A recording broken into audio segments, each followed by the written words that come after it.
les 10 hacks pour augmenter son métabolisme dans la perte de gras. Je suis Brice, coach sportif spécialisé en perte de gras et en réhabilitation. Et je suis avec Marion, coach sportive et nutritionniste. Donc, ce podcast est là pour te donner un maximum d'outils, d'anecdotes et d'informations au service de ta perte de gras. Donc pense à t'abonner, à lâcher un petit like si la vidéo te plaît. Et puis pourquoi pas de mettre un commentaire si tu as des questions, si tu veux interagir, si tu veux donner ton avis. En tout cas, tout commentaire est le bienvenu. Et évidemment, je réponds à tous les commentaires.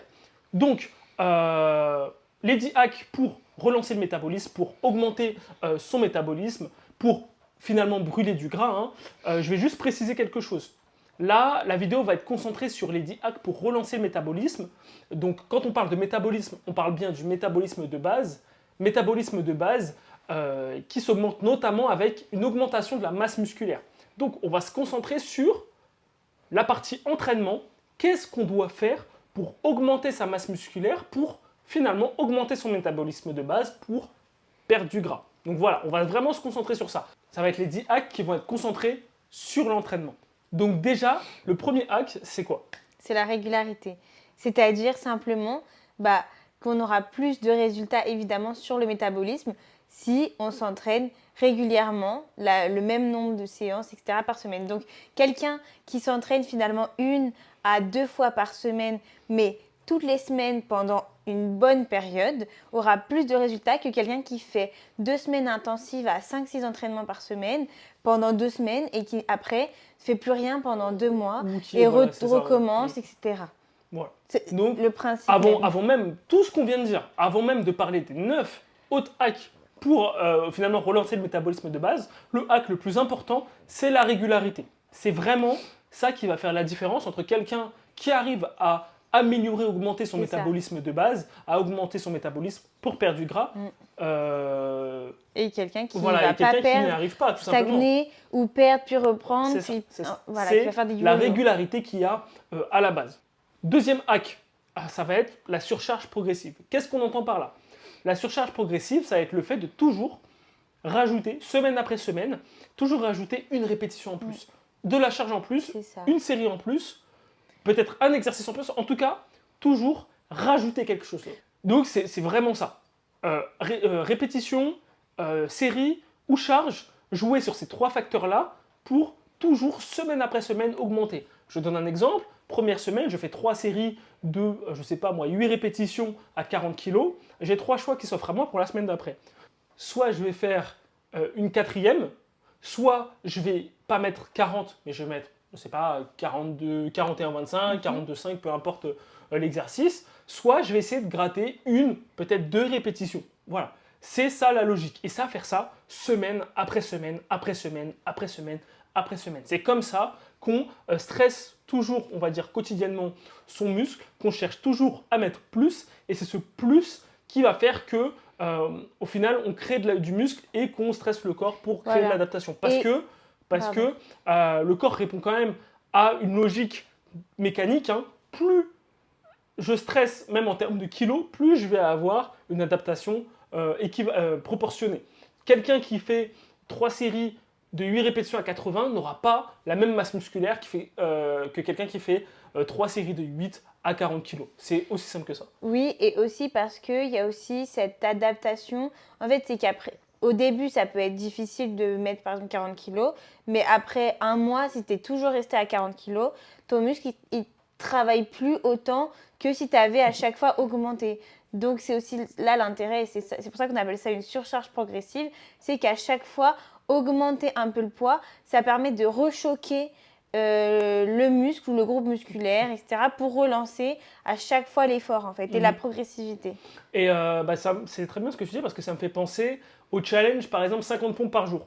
Oui. Donc, par exemple, ça, c'est très bien, parce que 50 pompes par jour, c'est un très bon exemple, plutôt pour illustrer. Je vais faire 50 pompes par jour. Première journée, ça va être très dur. Ouais, Deuxième aussi, troisième, etc., etc. Au-delà du fait qu'il n'y a pas forcément de repos, donc ça, c'est pas très très bien, mais on y reviendra par la suite. On va dire que sur le papier, c'est très bien, etc.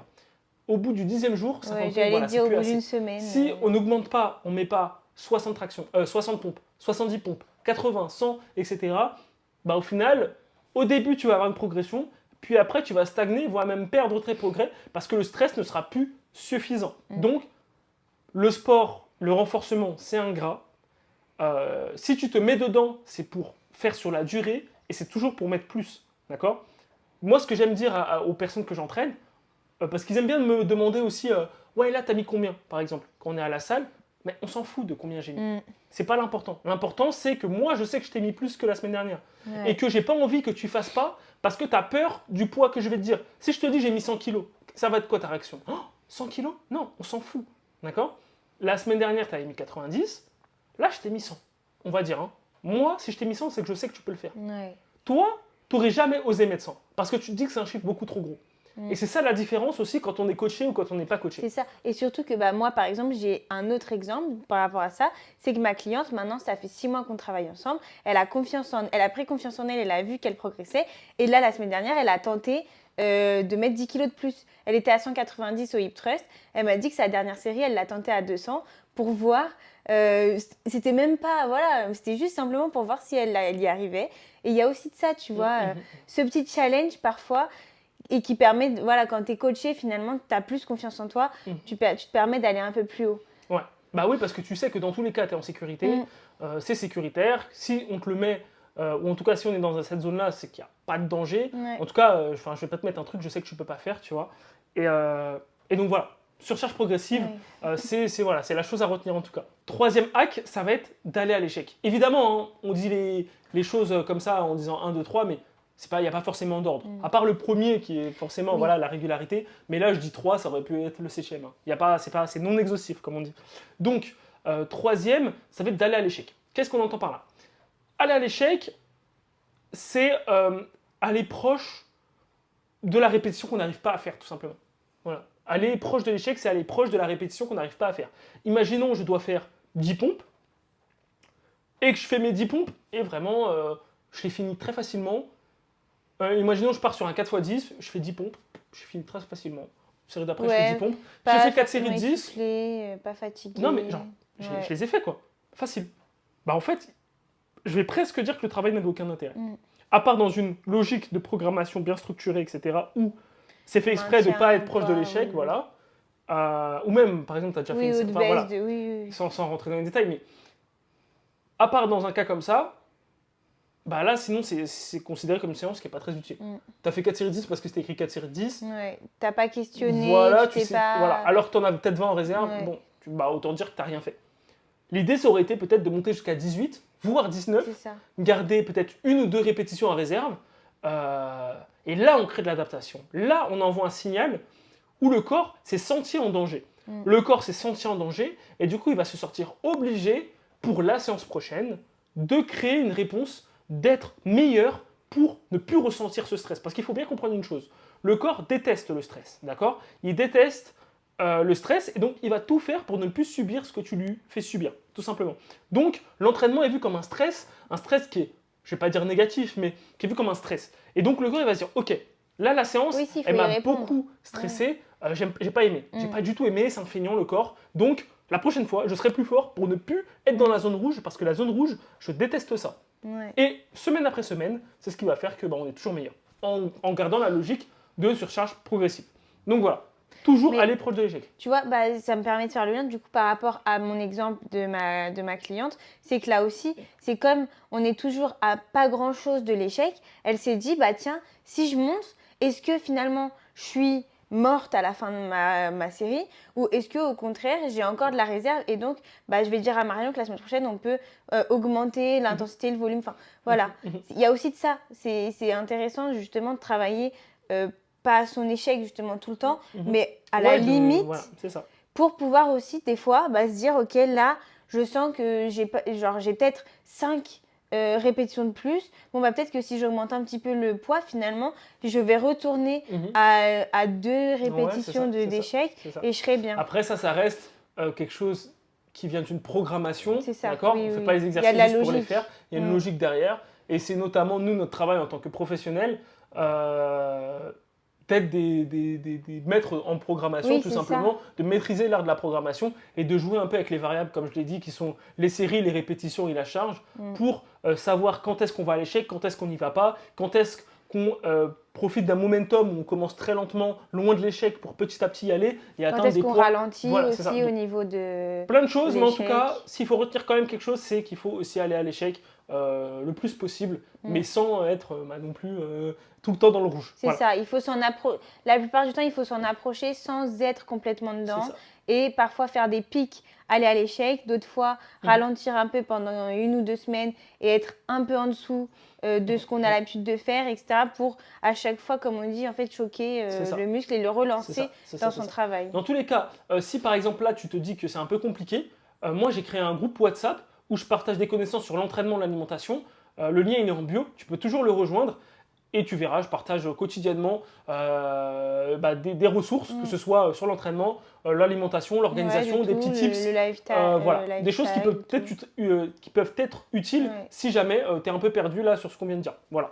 Ça c'était là pour la petite aparté. Quatrième hack, c'est Ça va être d'entraîner le bas du corps parce que justement le bas du corps c'est aussi, ça ajoute de l'intensité, c'est plus dur finalement au niveau stress, effort, etc. du corps. Et aussi, ça va être un autre point, mais je me permets de le dire là, c'est qu'aussi souvent les exercices bas du corps sont justement polyarticulaires. Et c'est aussi intéressant de Mhm, travailler mais ça on y reviendra. on y reviendra en Mhm. détail ensuite, mais du coup, voilà, travailler le bas du corps, ça va vraiment ajouter de l'intensité, de l'effort au corps. Enfin, ça va lui demander vraiment un Un effort, recrutement. un recrutement voilà, plus important que tout le temps travailler le haut du corps. Et en plus, ça permet justement de travailler un peu tout, Mhm, mhm. avoir un physique justement harmonieux, avec une logique, etc. Et au-delà de ça, travailler le bas du corps aide à la progression du haut du corps, Et messieurs, aussi, messieurs, oui, c'est d'accord. vrai, et Là, transfert de travailler le bas du force. corps, ça aide Ouais, à bosser le haut du corps. Ça augmente la testostérone oui. parce que le stress est important. Donc le corps, comme toujours dans la logique de réponse au stress qu'il a subi, va augmenter la testo, etc. Moi, je sais que j'ai jamais... euh, comment dire? Je sais pas comment je peux le dire. Mais en tout cas, après une séance jambes, il y a des conséquences de la séance jambes. Je vous laisse en tout cas, messieurs, si vous ne faites pas la séance jambes, faire la séance jambes et voir par vous-même. Mais en tout cas, après une séance jambes, voilà, on est bien. Mais voilà, donc entraîner le bas du corps, il n'y a que des avantages à le faire. Comme elle a dit Marion, du côté esthétique, du côté proportionnel, C'est du ça. côté proportion, Il y être a tout en harmonieux, fait. mais aussi, moi aussi je l'ai dit, Justement, par oui. ce côté production, testostérone, etc., donc côté hormonal, mais aussi parce qu'une séance jambes va toujours brûler plus de calories de par le recrutement Aussi, musculaire oui, qu'une justement. séance haut du corps. Donc, il n'y a aucune raison de ne pas travailler le haut du corps. Et surtout que, en termes de potentiel de croissance musculaire, les jambes vont toujours avoir plus de potentiel de croissance. Et donc, Oui, si on peut gratter déjà quelques grammes, quelques centaines de grammes, quelques kilos de masse musculaire en plus directement dans les dans jambes, les jambes. c'est toujours quelques kilos de masse musculaire en plus qui augmentent le métabolisme de base. Donc voilà, bosser les jambes, Ouais. surtout messieurs. Les dames, je sais qu'elles le font, mais messieurs, Oui. messieurs, messieurs, bosser les jambes et faire la course, c'est pas bosser les jambes. Faire Non. du vélo, c'est pas bosser les jambes. Bosser les jambes, c'est soit à la maison, soit à la salle, peu importe, mais c'est se mettre dans une logique de renforcement, d'accord, avec un travail du bas du corps, d'accord. C'est pas juste faire un truc cyclique comme courir ou quoi. Et de toute façon, juste la petite aparté, parce que bon, je ne sais pas si aujourd'hui c'est encore d'actualité, mais je tiens à préciser, au niveau musculation, c'est-à-dire en exercice pur et dur, il n'y a pas d'exercice réservé aux femmes, d'exercice réservé aux hommes. C'est juste, je ne sais pas si c'est encore d'actualité, Si, je suis pas, pour je un suis peu... plus trop sur ce side YouTube ou quoi. Mais je sais que voilà, à une période, c'était vraiment tout ce qui est squat, hip thrust, etc. C'était réservé aux femmes, Bulgarian, enfin Romanian deadlift, fente bulgare, etc. Voilà, tout ça. Je sais que c'était très réservé aux femmes, mais c'est des exercices qu'il ne faut Perso, pas c'est des hésiter, exercices quoi. que j'ai toujours fait. Et ils sont hyper Ouais. sollicitants. Et justement, l'intensité avec ces exercices-là, elle est très élevée. Donc, ça vous demande une dépense énergétique. Enfin, ça demande au corps une dépense énergétique supérieure.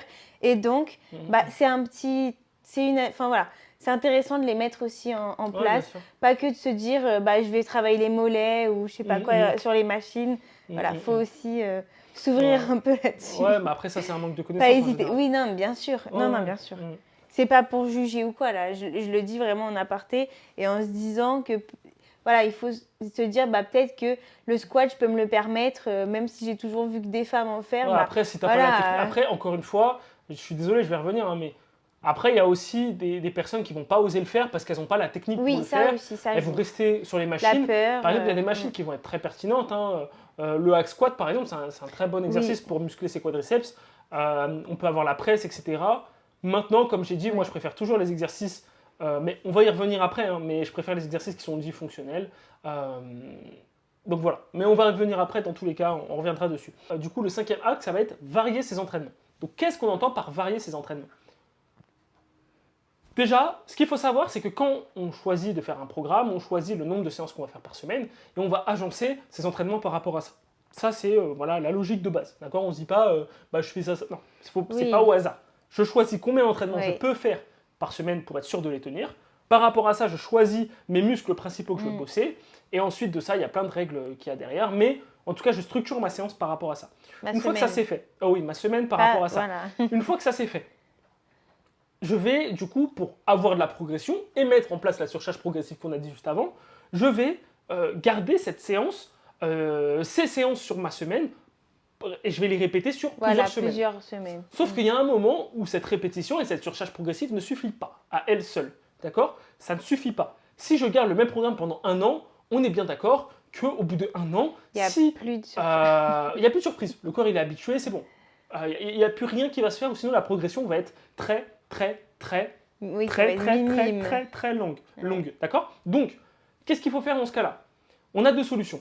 Soit on rajoute des techniques d'intensification avec du tempo, des pauses, des drop sets. Par exemple, drop set, c'est je vais quasiment à l'échec. Ensuite, je baisse le poids et je continue, je baisse le poids, je continue. Ça peut être à l'infini, hein, jusqu'à vraiment épuiser toute parcelle du muscle. Sinon, je peux faire des l'isométrie, des rest pauses. Rest pause, c'est, par exemple, je dois faire 8 répétitions, mais je n'ai pas la capacité de faire 8 répétitions d'un coup. Je vais en faire 6, une pause peut-être de 15 à 30 secondes, et les deux dernières. Voilà. Donc, il y a plusieurs techniques d'intensification pour toujours rajouter plus de stress.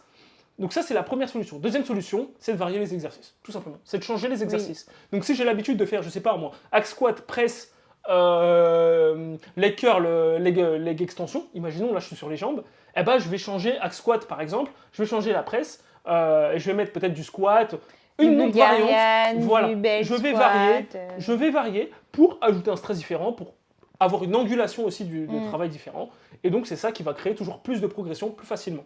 Et après, en reprenant la même logique sur plusieurs semaines, et ainsi de suite, et ainsi de suite. Surtout que sur ça, rien n'empêche de garder certains exercices qu'on affectionne plus que d'autres. Bien sûr. Si tu adores finir ta séance par leg extension et leg curl, bah, évidemment, tu peux les laisser puisque tu auras changé les deux gros exercices. C'est ça. Et donc, finalement, ça te permet, ou même, tu en gardes un gros et tu changes le reste. Enfin, voilà, sauf que, du coup, là, tu as bien précisé, si, imaginons, je garde les exercices en fin de séance, bon, bah, c'est pas très grave si j'ai pas cette logique-là. De toute façon, c'est la fin de séance, c'est juste histoire d'épuiser un peu le muscle. Voilà. Ouais. Par contre, si c'est le premier exercice ou le deuxième, qui sont les exercices les plus importants que tu veux développer, eh ben moi, par exemple, j'ai mes tractions. Sur mes séances haut du corps, je commence toujours par les tractions. Toujours. Mais du coup, si je fais que 3 x 8 aux tractions, évidemment, je vais être limité. Donc, moi, ce que je fais, c'est que je varie avec les techniques d'intensification que j'ai dit juste avant, je varie mon travail à chaque fois.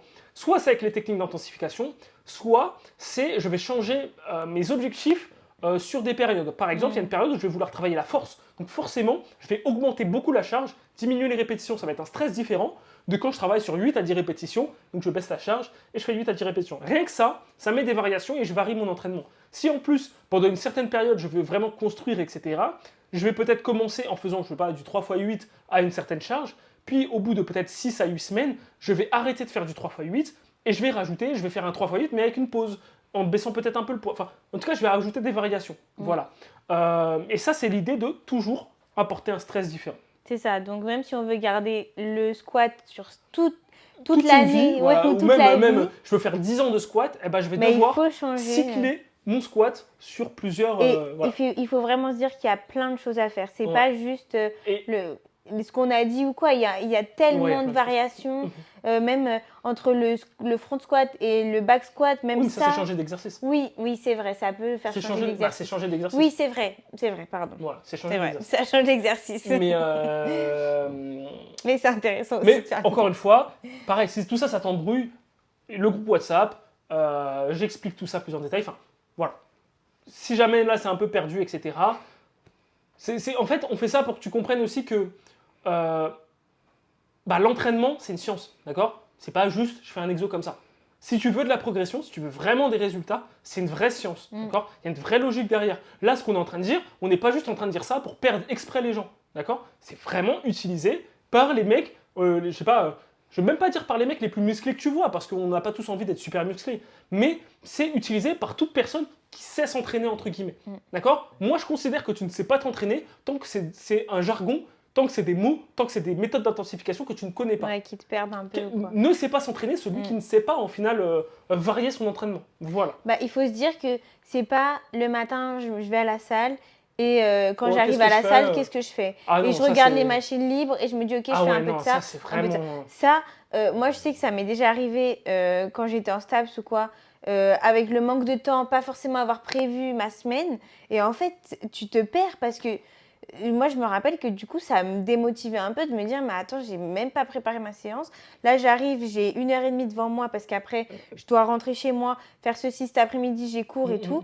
Moi, je sais que ça me perdait. Mais c'est pour ça qu'avant chaque début de programme, il faut peut-être Ouais, il une faut heure et vraiment, demie c'est ça. pour construire son programme, Exactement. combien de séances je vais faire par semaine et la logique que je vais avoir sur les semaines à venir. Et Voilà. pas juste se dire. Et parfois même se prévoir une petite séance option parce que je sais que des fois il y a des gens qui aiment bien se dire ah tiens aujourd'hui je me sens bien, j'avais pas prévu forcément Oui, mais d'aller là, à tu la peux salle, faire un peu ce que j'y t'as vais. envie aussi. Oui, mais tu sais parfois c'est bien aussi de savoir. Enfin tu y vas et tu sais ce que tu fais. Tu vas pas juste justement en mode. Moi je trouve que ça Bon, des fois, j'ai ça pas me- prévu et je fais une séance avec un pote ou quoi, et Oui. la séance, elle ressemble à rien et je m'en fous. Ah parce ouais, que, c'est vrai, voilà, c'est la séance option, on s'en Ouais, fout. on s'en Moi, je fout. sais que quand la séance elle ressemble Si à t'as déjà rien, ton ça me programme, non, parce que perd. les Complètement. résultats doivent être centrés Oui, sur c'est les vrai. séances que tu fais semaine après semaine, pas sur la séance option que tu vas avoir une fois tous Oui, les surtout 6 que semaines. tu vois. c'est ça, c'est une fois de temps en temps, c'est Voilà. vraiment pas. Oui, Donc, oui. sauf si cette séance optionnelle, au final, elle est Ouais. là une fois toutes les 2 semaines, parce que là, tu Là, prends oui. ça en compte et tu fais ton entraînement avec une logique Mm.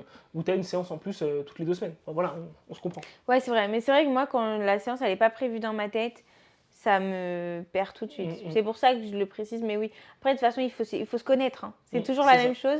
On le répète tout le temps, mais que ce soit dans le sport ou dans la perte de poids ou dans chacun des objectifs qu'on se fixe dans la vie, il faut aussi se connaître et savoir ce qu'il nous faut, en fait, ce dont on a besoin. C'est pas que se connaître, c'est connaître son organisation.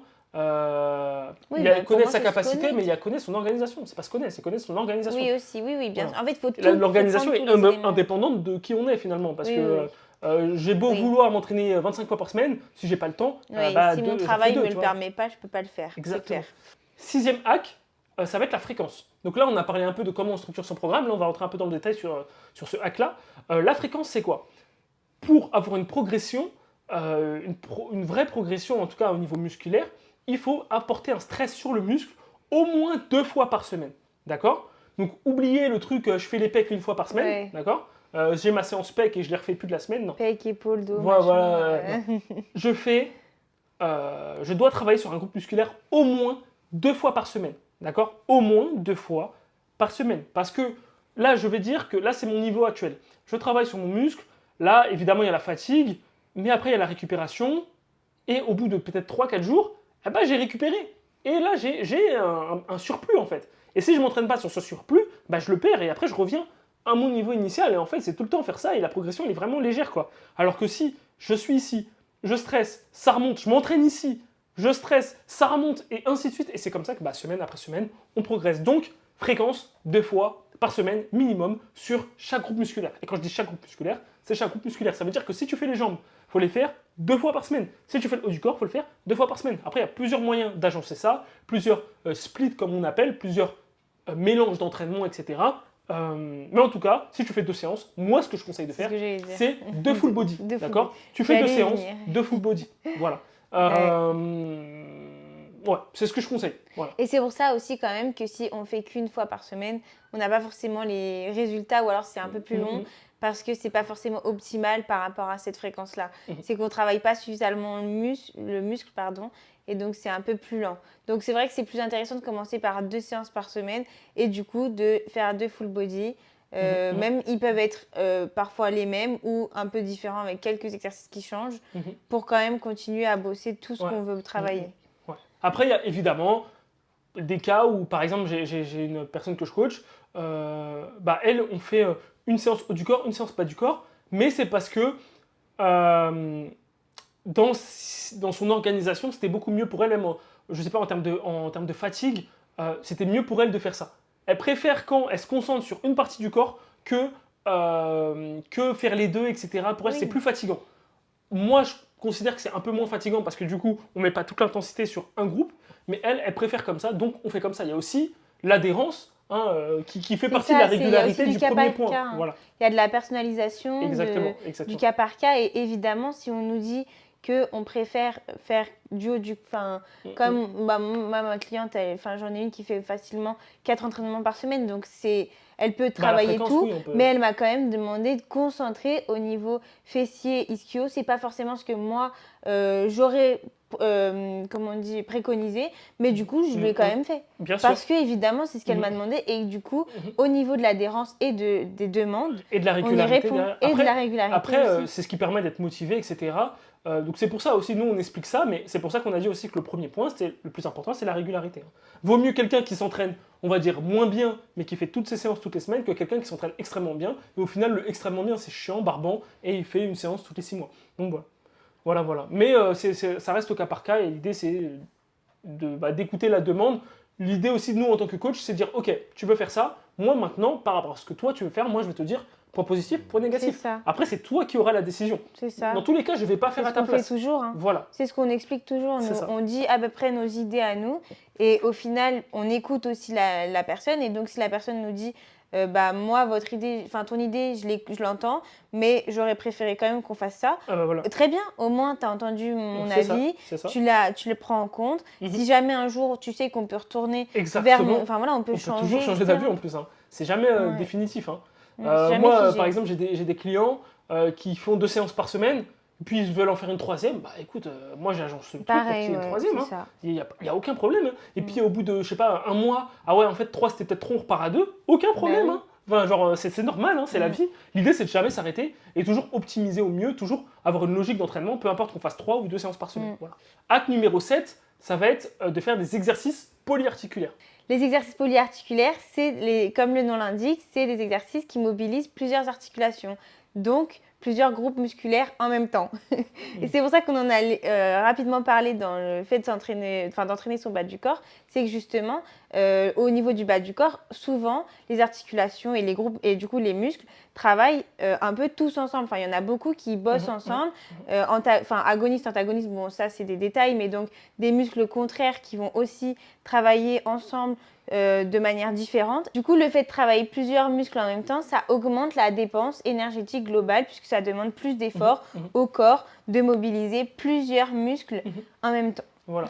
Et l'avantage aussi de travailler en polyarticulaire, c'est que, comme elle a dit, on va recruter plusieurs articulations, donc plusieurs groupes musculaires, donc plus de dépenses, et donc plus de dépenses, plus de stress, plus d'adaptation. Voilà. C'est ça. Aussi. Plus d'efforts il y aura toujours, global. Selon moi, ça reste à débattre, c'est ma théorie. Il y a des coachs qui ne vont pas être d'accord forcément avec moi. Pour moi, je vais avoir plus de résultats si je veux travailler mes biceps en faisant des tractions, supinations comme ça, qu'en faisant du curl biceps. C'est mon avis, d'accord? Parce que pour moi, il y a la qualité du stress que tu envoies au corps, et un stress un corps quand il est stressé de manière globale, avec un accent, par exemple sur les biceps dans le cas de la traction supination. Pour moi, le travail va aller sur ce biceps, plus que si je fais 12 reps au biceps curl. C'est mon exemple, c'est mon avis. Peut-être qu'il y a des coachs qui ne sont pas d'accord. En tout cas, c'est mon avis. Ça n'empêche pas derrière de faire quand même du biceps curl. Mais pour moi, 80% des résultats ne vont pas venir du travail du biceps curl. Si j'ai une séance où je fais traction supination et après plusieurs exercices biceps, pour moi, le gros résultat Oui, va c'est venir sur voilà, de la l'exercice traction fonctionnel. supination, Mais c'est de ça. l'exercice. Et quand on a fait, enfin quand on a un peu préparé, justement, tu m'as parlé d'exercices fonctionnels et c'est ça aussi l'intérêt. C'est que souvent les exercices polyarticulaires ont un transfert ont un transfert dans la dans vie de tous les jours. la vie de tous les jours et donc ce qu'on va appeler les exercices fonctionnels. Et donc, c'est aussi ça qui est hyper intéressant à travailler. Parce que finalement, le squat, dans la vie de tous les jours, si tu dois porter un truc lourd, c'est plus intéressant de descendre en squat que de descendre le dos rond. Et si tu n'as jamais porté de charge lourde ou que tu le fais une fois pour un déménagement, tu risques de te bousiller le dos ou de te faire très mal, en tout cas de te fatiguer. Alors que si toute l'année déjà, t'as préparé, non, t'as pas préparé ton déménagement, mais tu Prépa déménagement, j'ai un déménagement dans 6 mois, c'est parti. Tu t'entraînes au squat, etc. Par exemple, le transfert il va se faire automatiquement sur justement cette journée déménagement. Voilà. Par exemple, pour revenir, j'ai une cliente qui m'a fait un retour. Elle me disait elle aidait un ami pour un déménagement, ou je sais plus si c'était un déménagement ou un truc par rapport à son travail. En tout cas, elle soulevait des charges. Et comme nous, on s'entraîne exclusivement en entraînement fonctionnel, en fait, elle a vu ce transfert direct et ses collègues, ses amis étaient un peu surpris de sa capacité à enchaîner. Elle trouvait ça super facile, monter les escaliers, descendre, porter les choses. Ouais, elle avait une meilleure endurance. Voilà, surtout. hop, c'est réglé. Tu vois. Et pourtant, c'est une femme, il y avait des mecs avec elle, et les mecs, ils la regardaient. Oui, elle était plus en forme, finalement. Oui, meilleures conditions physiques. Il la regardait, oh là là. Ouais. Mais oui, c'est ça, en fait, de s'entraîner de manière, je vais pas dire spécifique au déménagement, parce que bon, voilà, mais en tout cas fonctionnel, avec des mouvements globaux, polyarticulaires, qu'on peut retrouver dans une vie quotidienne, s'accroupir, se mettre en position de fente, porter vers le haut, pousser, tirer, voilà, ces mouvements classiques de base. 8e hack, alors ça c'est mon petit bijou, d'accord ? On parlait d'intensification, etc., etc. Moi, mon petit bijou pour la perte de gras, c'est le superset. Qu'est-ce que c'est ? C'est le fait d'enchaîner 2 exercices opposés, on va dire, mais c'est le fait de les enchaîner sans pause. Je prends un exemple. On va dire que je vais faire des pompes, donc ça va travailler mes pectoraux, mon avant d'épaule et mes triceps, c'est les mouvements de poussée, d'accord ?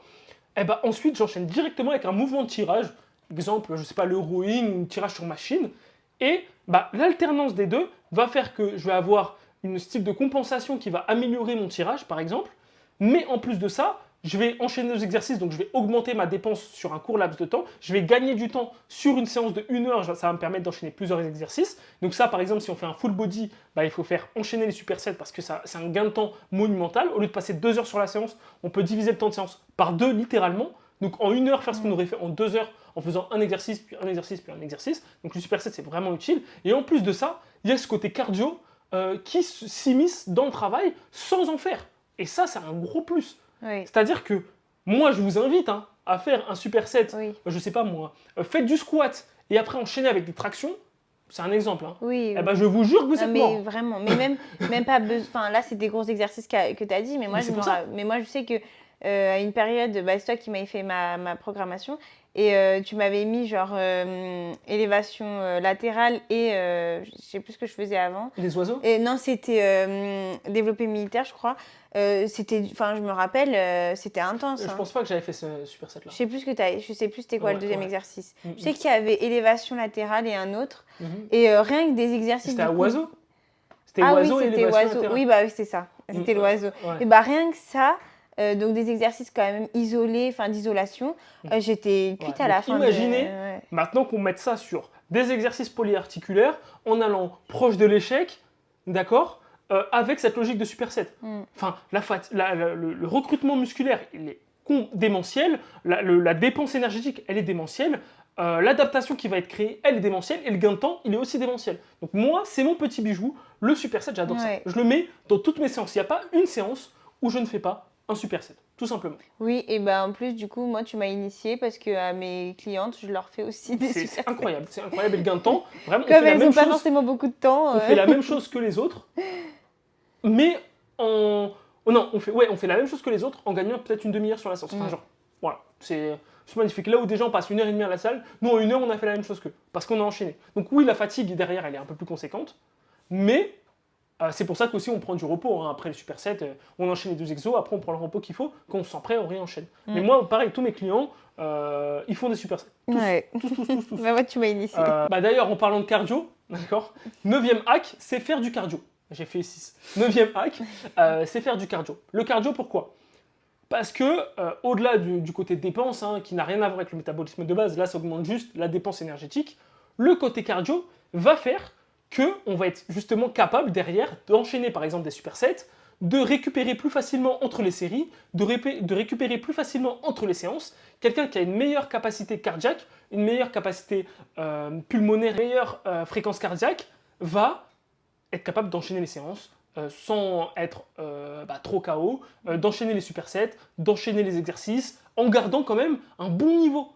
Tu vois? Parce qu'une personne qui ne fait pas de cardio, par exemple, elle va commencer sa séance là, finir sa séance là. Une personne qui fait du cardio va commencer sa séance là, finir sa séance là. Tu vois? Mais de toute façon, et donc ça permet de toujours mettre plus, même en fin de séance, par exemple. De toute façon, c'est la condition physique globale. Enfin, c'est un élément de la condition physique. Dans la définition, il y a le cardio à prendre en compte. Si tu fais du cardio et que tu es capable de toujours mettre plus que quelqu'un qui n'en fait pas, tu es capable de récupérer plus alors que tu mets plus que quelqu'un qui n'en fait pas, à moyen long terme, tu es capable de créer plus de masse musculaire que la personne qui n'en fait pas et donc d'avoir un meilleur métabolisme de base que quelqu'un qui n'en fait pas. Et en plus de ça, tu brûles plus de calories vu que c'est aussi de la dépense. Oui. Donc, tout bénef. Faut faire du cardio. Faut faire du cardio. Le 10e hack, c'est le repos. Oui, pardon. Tu m'as corrigé tout à l'heure parce que c'est le repos en général. Voilà. Qu'est-ce que c'est le repos du coup? C'est vraiment prendre le temps justement de pas faire faire des jours off déjà, très important, mais vraiment des jours off avec très peu de sollicitations, que ce soit musculaire. Oui, voilà. Ça va être bien manger pour la récupération parce que du coup, dans le repos, il y a une bonne récupération dedans. Il y a tout ce qui est sommeil, voilà, c'est faire des jours off. Mais si on se concentre sur l'entraînement. Au niveau de l'entraînement, c'est de ne pas aller s'entraîner. Voilà. C'est ça. 10e hack, pardon, par rapport à l'entraînement.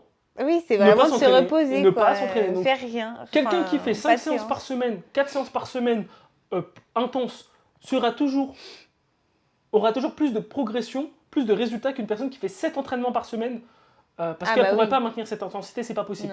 Et puis, il y a le risque de blessure, il y a plein de... Voilà, donc, au-delà de... Après, je pense pas qu'on parle à un public qui s'entraîne déjà 7 fois par semaine, on ne sait jamais, mais le repos, c'est bénéfique parce que c'est là où on construit réellement. La construction ne se fait pas pendant la séance. Je trouve même que 6 fois par semaine, c'est beaucoup. Parce que je pense qu'il faut vraiment 2 jours, 2 jours off. Et encore ça, moi, personnellement, là, en ce moment, je fais 5. J'ai fait longtemps 3. Depuis que j'avais repris, etc. J'avais fait ma perte de poids, etc. Là, je fais 5, là, en ce moment. Et pas même 5, en vrai, je trouve que c'est beaucoup, tu vois. Par exemple, là, cette semaine, je vais faire que 4. Mais peut-être parce que c'est musculation, parce que moi, quand je faisais 6-7 l'année dernière, c'est un mélange. J'avais 2 jours, j'avais 6 entraînements dans la semaine, mais j'avais 2 jours off, vraiment off, parce qu'on avait fait exprès. C'était fait exprès et j'ai tenu l'année comme ça. Parce que, en fait, pour Marion, du coup, tu faisais tes 6 entraînements et on mettait la musculation le même jour que le JJB. Que ces entraînements de jiu-jitsu brésilien. Ouais. Et donc, en fait, on faisait une technique de programmation où il y avait des jours hauts, donc vraiment là c'était fatigue max, et des jours où elle faisait rien, et c'était les jours bas en fait, tout simplement. Et le fait d'alterner comme ça, ça permettait de, quand on devait être haut, on était vraiment haut, et quand on devait être bas, on était vraiment bas. C'est ça pour le coup. Voilà. Et ça crée le truc, c'est mieux ça que d'être moyen tout le temps. Ouais. Voilà. Donc ça c'était les 10 hacks, donc, pour augmenter son métabolisme de base, pour perdre toujours plus de poids en créant de la masse musculaire. Je vais redire tout de suite les 10 hacks. Donc, il y avait la régularité, la surcharge progressive, aller à l'échec, entraîner le bas du corps, varier ses entraînements, mettre de la fréquence, donc au moins 2 fois par semaine, des exercices polyarticulaires, faire des supersets, faire du cardio et se reposer. Voilà, c'est les 10 hacks. Donc, je le répète, si jamais ça t'a un peu perdu, il y a le groupe WhatsApp que tu peux rejoindre. Si tu es sur Orléans, rejoins-moi. Tu as les liens dans la description pour prendre contact avec moi, pour potentiellement voir pour du coaching, en tout cas sur Orléans. Moi, je suis dans le Basic Fit de Olivet. Donc voilà, je suis disponible. Tu as juste à prendre contact avec moi. Et puis à part ça, si la vidéo t'a plu, si le podcast t'a plu, si tu as appris des choses ou si tu n'es pas d'accord avec certains trucs sur. Ouais. Voilà, laisse un commentaire. Sinon, si tu as vraiment aimé, mets un like, abonne-toi, partage. Enfin voilà, hein, les classiques. Les classiques, hein, comme d'hab. Voilà. Si tu as aimé, partage. Si tu penses que ça peut aider quelqu'un, partage. Si tu viens de tomber sur cette vidéo et que tu n'es pas abonné, abonne-toi. On partage plein d'autres vidéos. Il y en a aussi plein d'autres avant. Donc voilà, c'était le podcast de cette semaine. En tout cas, on vous dit à la prochaine pour un prochain podcast. Allez, salut. Oh non, j'ai fait comme toi.